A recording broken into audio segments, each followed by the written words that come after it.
Thanks for watching. In the last video you have seen me take a look at this box with a bunch of bags in it from a G-Mate.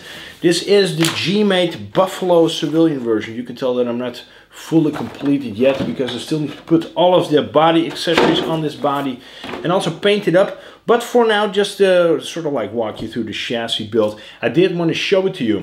What it is supposed to look like eventually is like this. So this is a non-licensed Chevrolet Blazer. I think it looks really cool.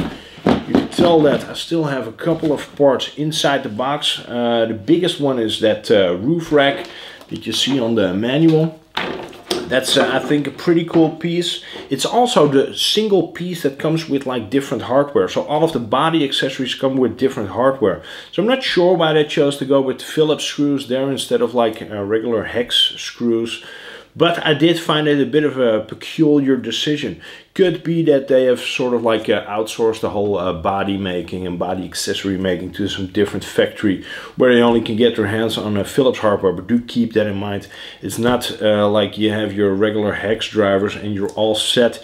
You need to have some different drivers to actually put all of the accessories onto that body. But for the main part, the chassis really a breeze to put together. I have used all G-Mate electronics to button this up, so they were kind enough to send me a couple of their servos.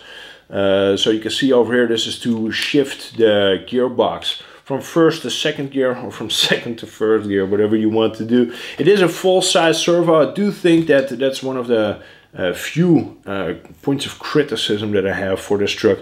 I do think that I could have used a small size servo, one of those mini servos that you see, for example, with the Axial SCX10 version 3. I know a lot of people are burning those servos out, but that, in my opinion, is a user error. If you put your endpoints correctly and you adjust everything correctly before you start running your truck, you will make sure that you don't burn those servos out.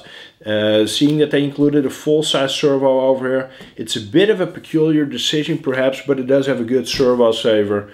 Setting it up with that radio that they also included for me was pretty easy. The other servo sits over here in the front right next to the motor, and you will also see that I used a different motor than the brushed motor that they sent me because this one was actually a dud, so this didn't work.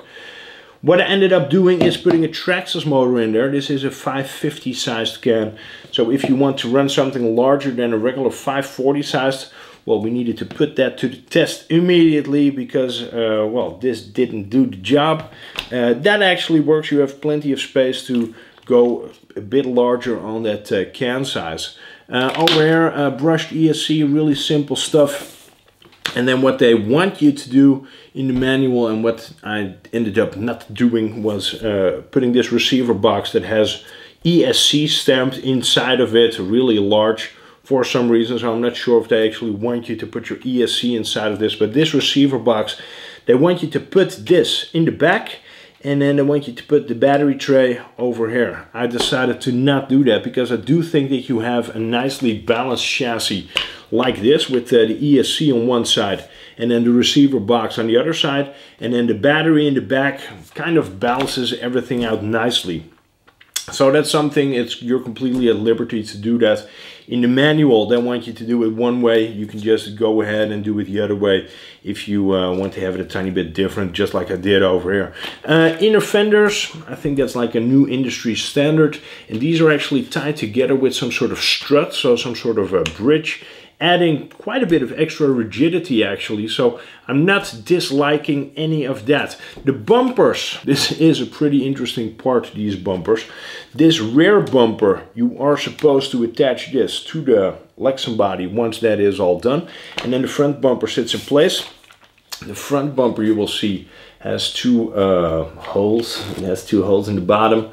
So what happens is, if you have your grill piece and everything mounted on the front of the truck, that will hook into that front bumper. You can push your body clips in there so you don't see anything body posts, body clips poking out the outside of the body, which is cool. And then the rear bumper, you push that into that bumper carrier in the back, push two body clips in there. So with that, you have all of the body fasteners obscured, which is of course a cool little trick just to ensure that it looks more scale. Let me put the manual to the side. That manual, I was a bit apprehensive, I guess, at first, seeing that I've had a couple of Asian trucks before where the translations inside the manual were a tiny bit peculiar, to say the least. This one actually was completely spot on. They did a great job in putting everything out really clear.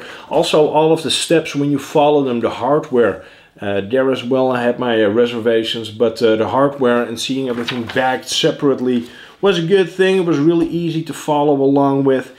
Just make sure that you have a table where you can leave everything, where you don't have to clear everything away, because the family needs to have dinner. And for that, of course, it's amazing that I have this dedicated RC studio where I can just leave all of my crap laying around for the number of evenings that it takes me to build a kit.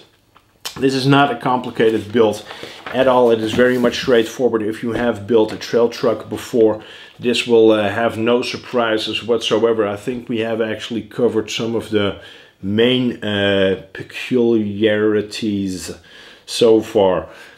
What you see in the front is an off-centered pumpkin in a clocked axle.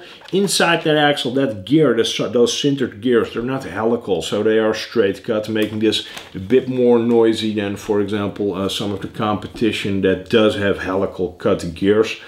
But I'm not disliking it at all. Seeing that it is a clocked axle also ensures that you have your axle cover a bit up, ensuring that you have a full, nicely sliding axle in the bottom, because of course plastic slides nicer than aluminum, or in this case pot metal. So there as well, not disliking any of that. The universals in the front, you need to build those.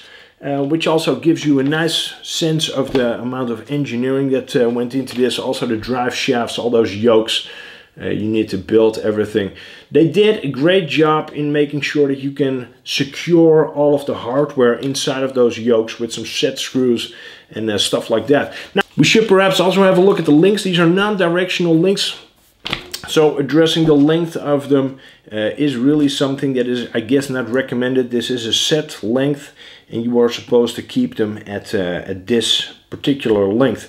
The rod ends, they feel a tiny bit flimsy, I guess, but with that they also will, I think, hold up to some abuse. So if you do run into something, this is not something that will snap immediately. All of the pivot balls, those are plastic. If you do want to upgrade this truck, that is one of the first things that I would actually do right out of the box, to go from a plastic to stainless steel on all of those pivot balls. But if you have already assembled it and you just want to change them out, that is really easily done, and it makes for a nice evening project if you are going to do some maintenance. Now, going up from those axles, those clocked axles, those drive shafts, and those really pretty generic looking aluminum links, you will end up at the gearbox. And I think that's also where this GS02F G-Mate Buffalo is actually different from its predecessors. I've never had a G-Mate truck before.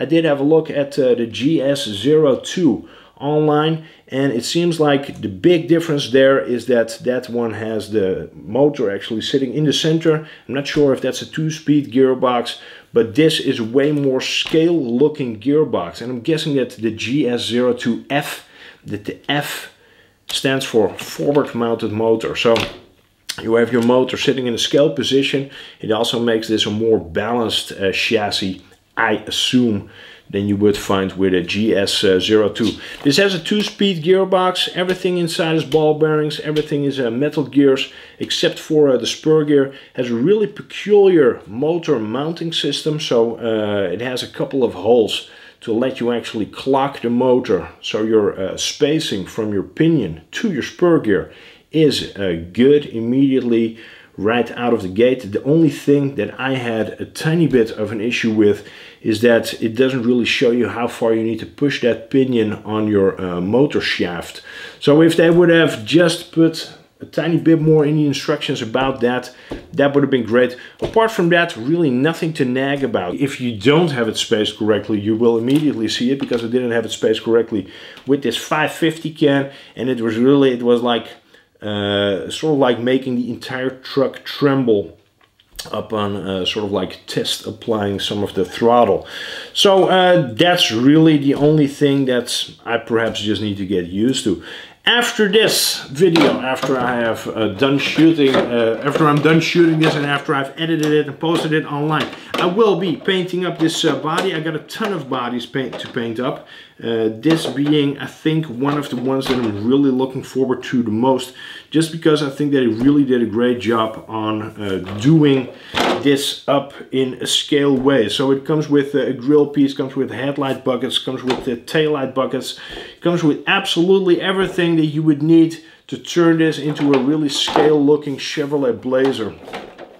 If you have any suggestions for colors, let me know in the comments box, because I'm always looking forward to hear from you.